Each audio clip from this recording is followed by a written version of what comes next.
what might it look like to be known for goodness? And how can poetry and myth alike help renew or revitalize or deepen our understanding of things like fame, fate, and destiny? These are some of the questions I'm excited to discuss with storyteller, author, and scholar of mythology, Michael Meade, in this conversation about the classical Tamar masterpiece on ethics, power, and love, the Kural, or in short, the Kural. Hi, I'm Thomas Hitoshi Pruiksma, and in a turn of fate in my own life, I spent 15 years preparing to do something I hadn't realized I was being prepared to do, which was to spend the last 5 years translating this classic of world literature and of wisdom literature into English. And because this is a work that speaks so deeply to how we embody and practice wisdom in the nitty-gritty of everyday life, and also speaks so profoundly to the present moment in which we're living, I've been exploring key verses with other poets and writers, as well as with teachers and healers and artists of all kinds. My guest today is Michael Meade, who, along with being the wonderful storyteller that he is, and author, and the scholar of not just mythology, but also psychology and anthropology, is also the creator of the Living Myth podcast, a wonderful podcast, and the author of many books, one of which is very close to my own heart. It's called Fate and Destiny, and not only deals with those two interrelated experiences, concepts, ideas with great pizzazz, if you will, but also explores a wonderful Tamar folktale about the relationship between a teacher and one of his disciples, a story which I think is quite fascinating. So it's really a great pleasure to have you here today, Michael. And good to be with you, Thomas. Thank you. What I've done is I've shared a particular chapter with Michael. The Kural is a book which comprises 133 chapters. Each of these chapters has 10 very short verses on some particular topic. So there is a chapter, for instance, on the glory of rain. There's a chapter on knowing the right time to do something. A chapter on what it means to have or to understand what it is, what a country is. There's a chapter on hospitality and so on. And one of these chapters could be translated as renown or as fame. And the Kural has an important idea about what it means to be famous or renowned, which is directly connected to ideas of goodness. So a person might be renowned for their generosity, for their compassion, for their capacity to listen to others. And this is a notion that may seem quite at odds with perhaps contemporary notions of celebrity or of being famous, where there are people who are famous for being famous, apparently.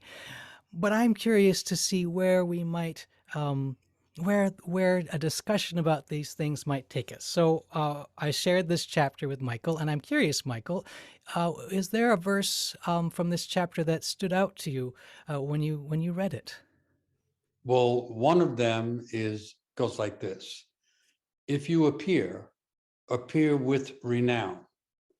Better not to appear than to appear without it. So obviously in contemporary Western world, that would sound like it's talking about fame. But the word fame is an old Latin word, fama. And it really means not to be well known. It means to be known well.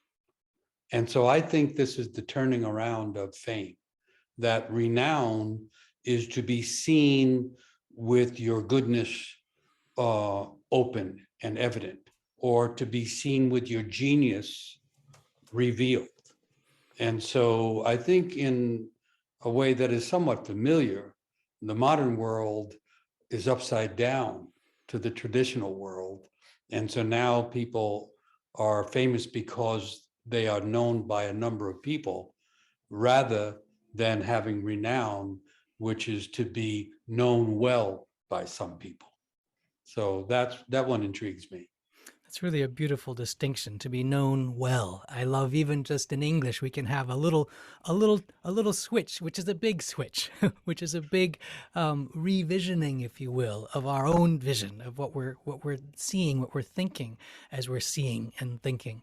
And it makes me think. One of the ways that people that commentators have interpreted this verse is that this word appear, one of the subtexts of this word is that if you appear in the world, if you appear in, if you come into existence, uh, better to do that with this renown in this very specific sense of being known for being known well, being known for those qualities of generosity and compassion, for instance. So better not to appear than appear without it, is also almost better not to be born than to be born without this Yeah. thing. I'll share the verse again for people listening.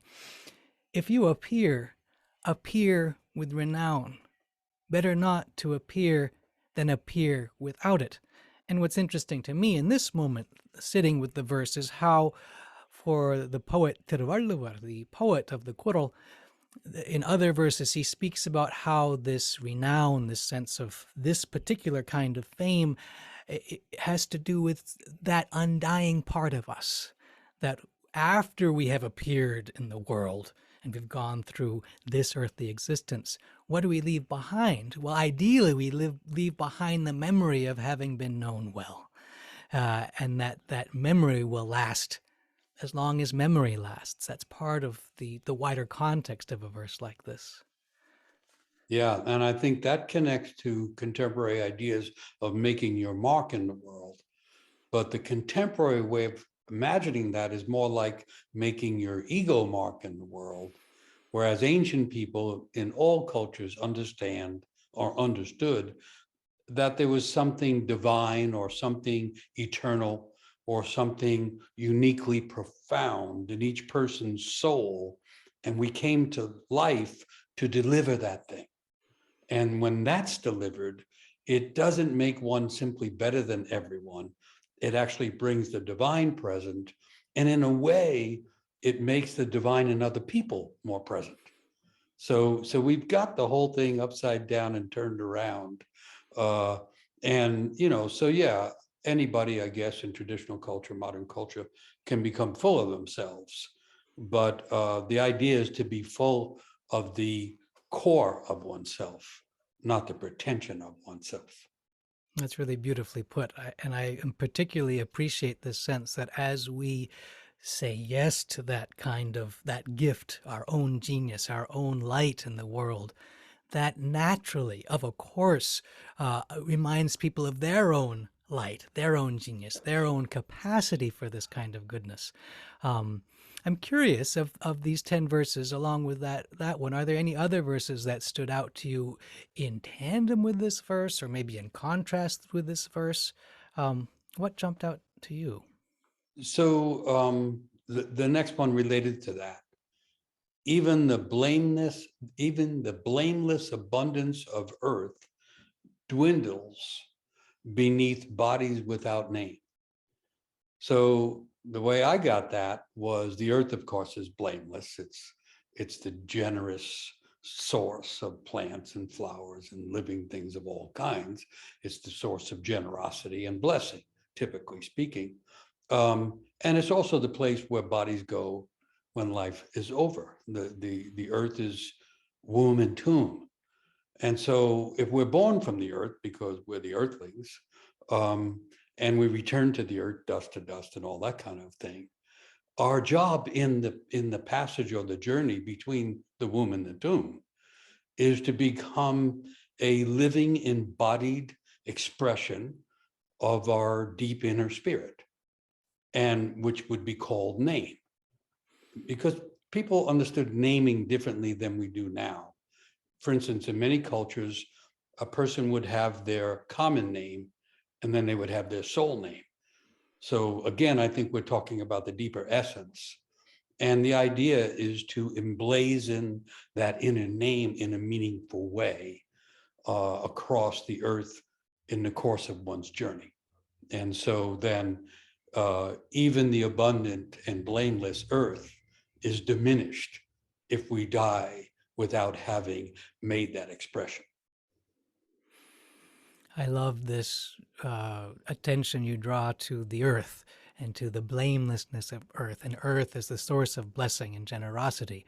One of the things that has continued to strike me about this work, making me sort of vibrate like a bell, if you will, is how throughout the entire work, there is such an understanding of the earth. There is an earthiness, there is an ecological sensibility deeply flowing through the whole thing.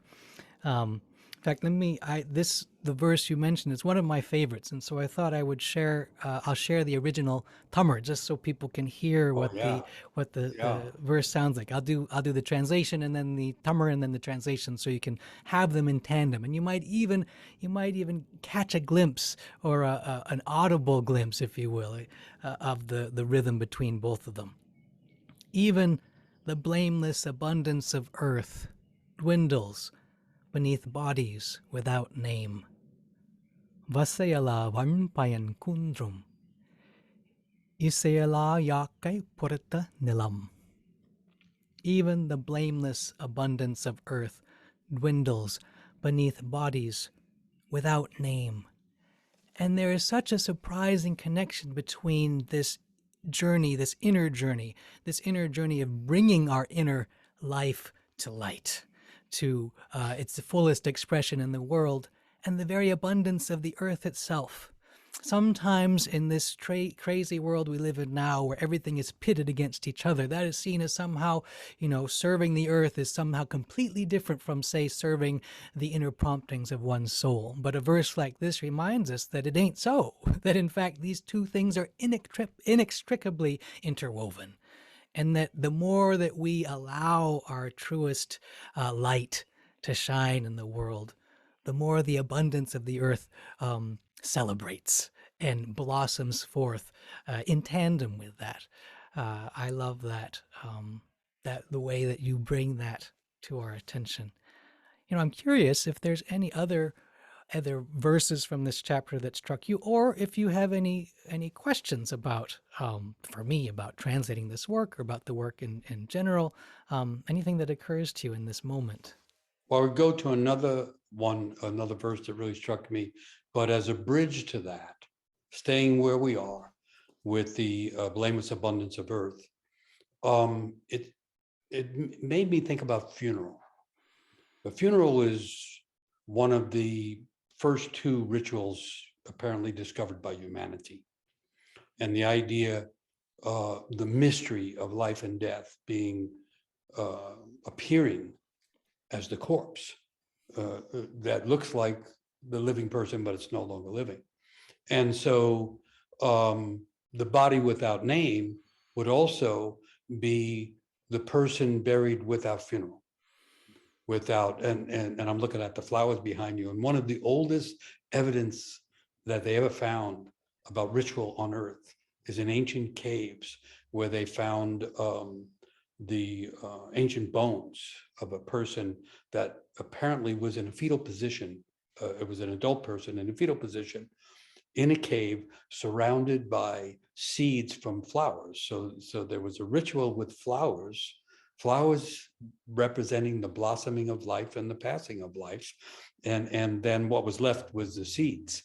But there originally had been flowers around a person who had grown, but now was in a fetal position going back into the earth. It's one of the oldest known evident occasions of human ritual. And so there's something about losing funeral, as the modern world has done, takes the name away from people. All throughout the ancient world, poets would be hired to write poems to the deceased person so their name would never be forgotten. So that the arts are tied into funeral and tied into this idea of a living name. So that was occurring to me. And that connects to the other verse that really struck me, which is gain and loss, life and death, the discerning alone attain them. So this is that beautiful idea that if we accept loss, if we accept grief, if we enter into that which pulls us into descent, we've gained something by descending. It's back into the earth in a way, it's back into soul. And it's when we refuse loss, when we refuse to feel the grieving and the sorrow that pulls us down, we become stuck and numb in life. When we follow it, we find life and death. And that reminds me of Rumi in a different tradition saying, die before you die. That we are here to die many times. The idea of renown would be related to the idea of dying many times, the ego death that allows the hidden name, the hidden voice to come out. So to me, they're beautifully connected and connected to earth and even to funeral. That's glorious and beautiful. You know, as you're speaking, I was remembering my own experience in the state of Tamil Nadu in South India, and particularly in a village that I lived in for a number of years and continue to have a deep connection to, which is of one of the funeral rites that I witnessed. It was the father of a dear friend of mine. He lived a long life, and they had his body in what looked almost like a great ship. I mean, it was this kind of palanquin, but it was this great ship, and the whole thing from top to bottom was hung with flowers. Flowers that had been gathered from the very fields of this village, and so that as it passed you in the street, there was not simply the color and life of the flowers, but also the smell of these freshly opened jasmine blossoms, for instance. And in front of this great, almost it was like this great ship flowing through the lanes of the village, were the drummers and the people dancing. And so even in the midst of the sorrow and grief of this man's passing, there was music and rhythm and people dancing their hearts out, dancing in the most beautiful ecstatic dances. And I remember watching this great ship and these dancing people as it went down the path toward the burial ground, and the sun was setting, and I was just blown away by the beauty of that, by it all. The practice, and how it was as if the earth itself was the setting of the sun, and the earthly scent of the flowers and the music and the human dance was part of the great cosmic dance all together. And so your words remind me of that image, and renew it in me, in my own Yeah, heart. yeah, beautiful. That funeral. All the musicians would be hired, the poets, the painters, everybody would be part of it because all rituals were originally about the divine world. And all the arts were in service of the unseen and the divine. And the idea that death is a flowering also. I mean, that's the origin of that I was talking about in the cave, that the flowers are brought to the deceased because we are those who are supposed to blossom with our lifetime. And I'm thinking of all these other things. Miguel de Unamuno, the Spanish poet and philosopher, who said that we are here to become irreplaceable, so that when we die, people realize something is missing in the world. And this is not fame or egotistical glory, it's essence. That we blossom the way a flower blossoms, and it shows its true colors and it gives its fragrance. And we are supposed to be that in the world. And I want to die in that ship. That's how I want to die. I want to be in that ship, because there's another old idea.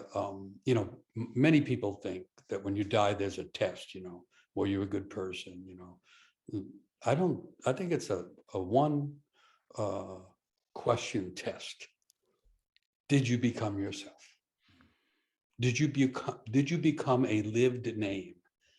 Did you express renown in a way that resonates beautifully in the world? Did you create a kind of, I know they use the word gloria a lot, like a glorious stroke of painting that younger people can see and say, I'm willing to live because of that. Anyway, that's what I get from those beautiful phrases. Oh, that's so beautiful. I could imagine us talking for quite a bit longer, just going from one thing to another. Is there any last questions or thoughts you want to share before we draw Yeah. our Well, conversation to would a you close? say something about what they mean by glory? Because glory as an English word is complicated. when they're saying glory, what do they mean? How That's a great question. Um, and of course, part of the answer is they're meaning many different things, which are also one thing. Um, so I'll just give one example from this chapter, and it's the first verse in the chapter where the poet says, "Give freely and gain glory. Nothing else gains a life more." And here, this glory means both the sense of renown, um, of this very particular kind of fame in the old sense, which is not only in just this chapter, but it sort of reverberates through the entire work. And in fact, you can think of this entire work as being very much like each of these verses is like a jewel which reflects every single other jewel, the ones near it, the ones all the way at the end of the book, the very beginning of the book. It's really, translating this work, it's I continue to be astonished by how all of these things reflect. But this specific word, there's one more clue in this word, which I'm glad we can talk about, because the word here used for glory also means music, song. So give okay. freely and gain that song which is yours. Yeah. Be Okay. that song, sing that song in the world which is yours. Because what else? What else is there for us to do? Yeah. No, that's beautiful. That's beautiful. And I know a lot of people are educated to imagine it as in the beginning was the word. But in most traditional cultures, in the beginning was the sound, that this is the song of life that we have been invited into. And it's been resonating all the way from the beginning. And we're supposed to have our voice added to it. So thank you for that. Yeah, Yes, I'll thank be you. thinking about glory differently. I Lovely. like it. Well, and it's lovely. The first verse of the Kural, in fact, begins with sound, and it's Yeah, the ah, the sound, which is the first letter in the Tamil alphabet, but it is also the great first sound.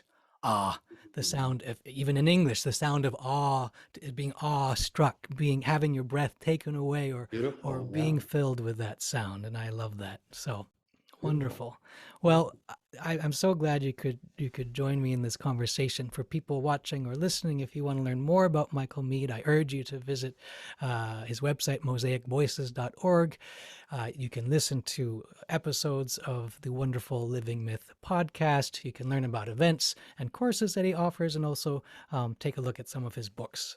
He is a wonderful companion, particularly in these upside down times we're living Mm. in. So thank you again. I Thank you, really appreciate Thomas. you. Great to be with you. Lovely to be with you. Thank you.